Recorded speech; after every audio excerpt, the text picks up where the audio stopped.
उसने चूल्हे पर आखिरी रोटी रखी और बोली, राजू तेरे लिए बना रही हूँ बेटा।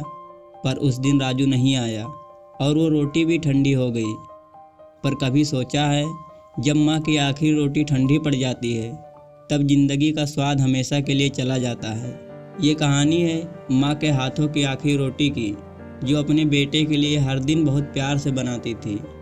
आज इस कहानी से माँ की ममता और माँ अपने बेटों के लिए कितना प्यार करती है, ये सब जानेंगे इस कहानी से। गांव में एक छोटा सा घर था।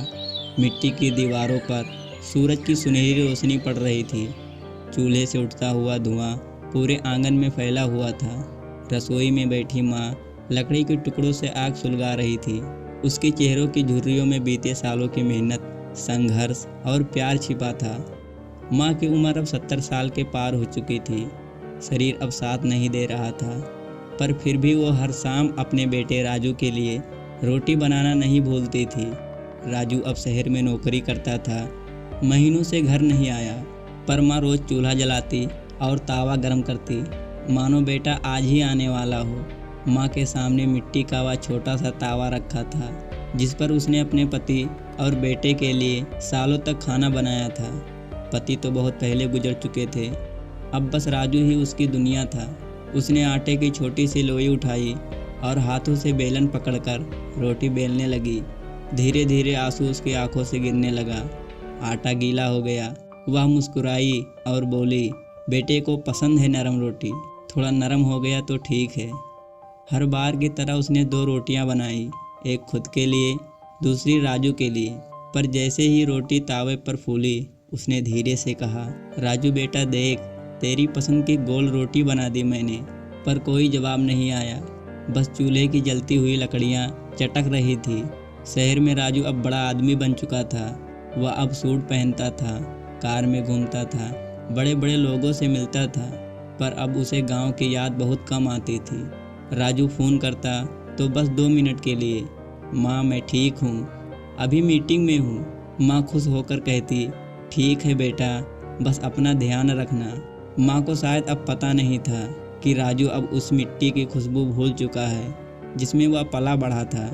वह अब उस चूल्हे की महक से बहुत दूर हो गया था, जहाँ उसका बचपन रोटी की खुशबू में बीतता था। एक रात गांव में ठंडी हवा चल रही थी। माँ ने वही पुराना कंबल ओढ़ा था और दरवाजे की ओर देखा। उसे लगा जैसे कोई बाहर से आ रहा हो। वह बोली, राजू आया है क्या? पर बाहर सिर्फ हवा चल रही थी और टूटी खपड़ेल की आवाज़। माँ ने फिर से दरवाज़ा बंद किया और रोटियां ढक दी। उसने सोचा कि कल सुबह खा लूँगी, पर उसके दिल में एक अजीब सा एहसास था। शायद अब माँ के पास राजू को देखने की ताकत नहीं बची थी। अगली सुबह गांव के बच्चे जब खेलने निकले तो देखा माँ के घर से धुआं नहीं उठ रहा था। दरवाज़ा आधा खुला था। वो अंदर गए तो देखा माँ चारपाई पर सोई हुई थी। चेहरे पर एक सुकून भरी मुस्कान थी। उसके पास एक ही थाली में 2 रोटियां रखी थी, एक आधी खाई हुई, दूसरी ढकी हुई। उस रोटी के नीचे एक छोटी सी चिट्ठी रखी थी और उसमें लिखा था, राजू तेरे लिए रख दी है बेटा, तू आएगा तो खा लेना। 3 दिन बाद जब राजू को किसी ने खबर दी तो वह शहर से आया। घर में सन्नाटा था। माँ की चारपाई खाली थी, दीवारों पर पुराने फोटो जिस पर धूल जमी थी। राजू बैठ गया उसी जगह जहाँ माँ हर दिन रोटियां बेलती थी। उसकी नज़र एक थाली पर गई। वही 2 रोटी अब सूख चुकी थी, पर माँ की ममता अब भी उसमें बसती थी। वह रो पड़ा, रोटियों को छूते हुए बोला, माँ तूने कहा था तेरे हाथ की रोटियां कभी ठंडी नहीं होगी, पर आज सब ठंडा हो गया माँ। राजू ने अपने सिर पर हाथ रख लिया। हर बार जब माँ फ़ोन करती थी तो राजू कहता, माँ बाद में बात करता हूँ।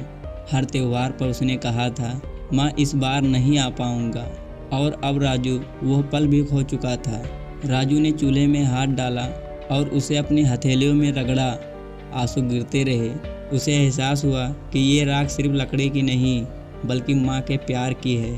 शाम को जब गांव वाले इकट्ठा हुए, राजू ने सबको भोजन कराया, पर अपने लिए बस वही 2 रोटी रखी जो माँ ने बनाई थी। वही थाली सामने रखी। आंसू थम नहीं रहे थे। उसने धीरे से कहा, माँ आज तेरे हाथों की आखिरी रोटी खा रहा हूँ। अब जिंदगी भर तेरी कमी भूख से ज़्यादा सताएगी। उसने एक निवाला लिया। रोटी सूखी थी पर उसमें ममता का मिठास अब भी था। वह बोला, माँ, अब तेरा बेटा हर किसी माँ के लिए कुछ करेगा। किसी और माँ की आखिरी रोटी अब मैं अधूरी नहीं रहने दूंगा। उस दिन के बाद राजू हर महीने गांव आता। वह आश्रम में माँ जैसी औरतों को खाना खिलाता, उनसे बातें करता। हर साल वह अपनी माँ की बरसी पर एक रोटी बनवाता, उसी तरह की गोल और नरम रोटी। वह कहता, यह सिर्फ रोटी नहीं बल्कि माँ की आखिरी दुआ है।